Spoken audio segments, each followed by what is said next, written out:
Yeah. I think that anytime you're awake, that if you can have a better understanding of how to carry your body so that it works for you and with you as opposed to against you, it's going to make life better. Does it make your playing better?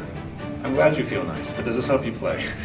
And, of course, if it helps you play, then it's going to maybe help you get some semblance of a career.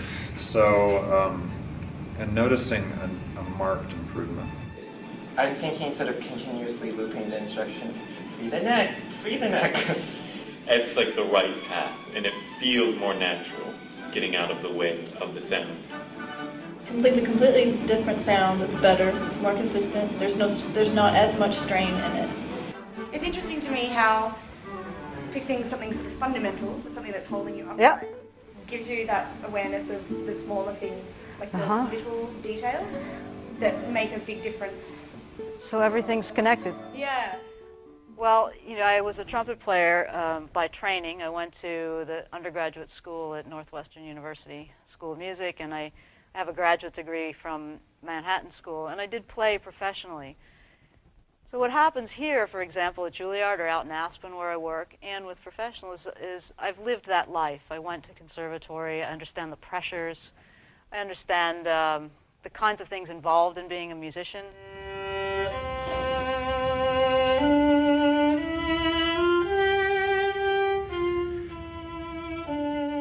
It might range from physical things like having to sit in an orchestra pit or looking up at a conductor who's conducting an opera, or it might involve the pressure of putting on a recital, or sitting down and sight reading on a professional job and having to be absolutely perfect, for example, in a recording or something like that.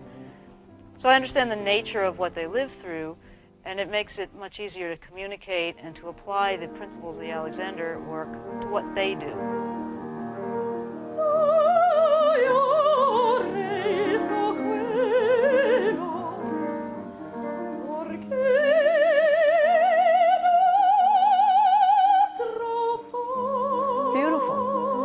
Let's pause there. Is that any different? Yeah. So what do you get that's different?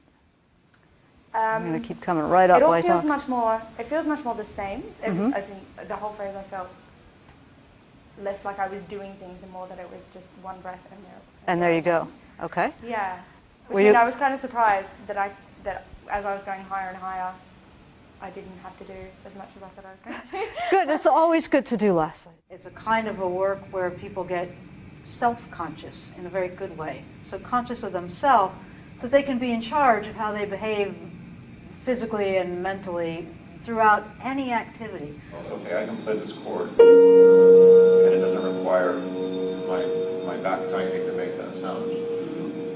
But because of maybe bad habits from years past, I make myself think I can force it.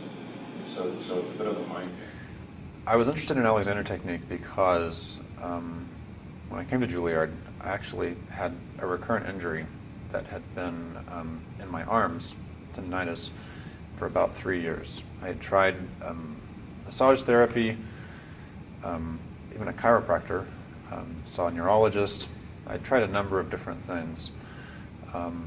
Finding a solution at this point was kind of a last-ditch effort to try to preserve my playing, and my alternative at that time was to become an accountant. So I was trying to keep my my music playing alive. It's a little more space, and might direct your attention towards where your collarbones are, and think very broad and wide out to the shoulders. We'll bring you again that way.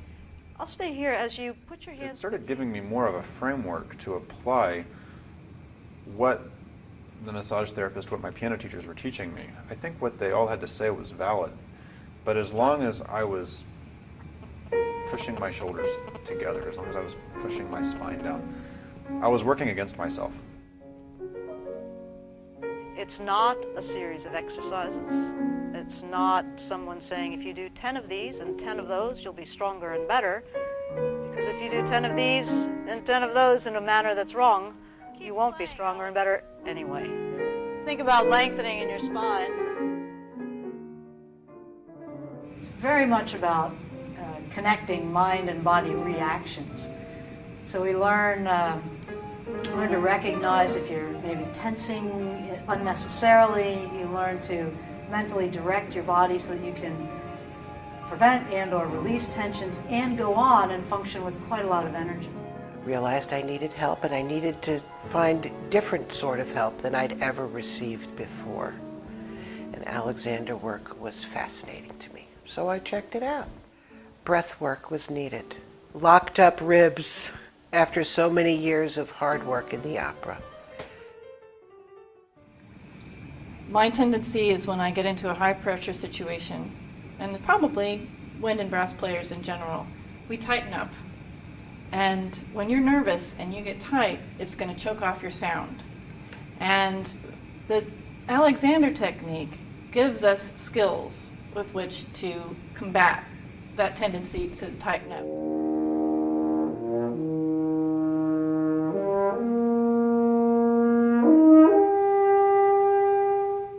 It's an amazing experience to watch in minutes how the use of the body has this profound effect on what the person is doing. Good. How was that? A lot better. You can let the horn down for a second. Can you describe what was better from your point of view? Yeah, just actually keeping in mind what you were saying about the neck and thinking more up. And just everything, I don't know, maybe I'm thinking too many things at the same time, but it seemed to snap into place in terms of it didn't feel tight, as tight. I don't know if you heard the difference in the sound change, but when I got up to that last note, both those last two times, they were completely consistent. Yeah, the sound remained consistent throughout the registers.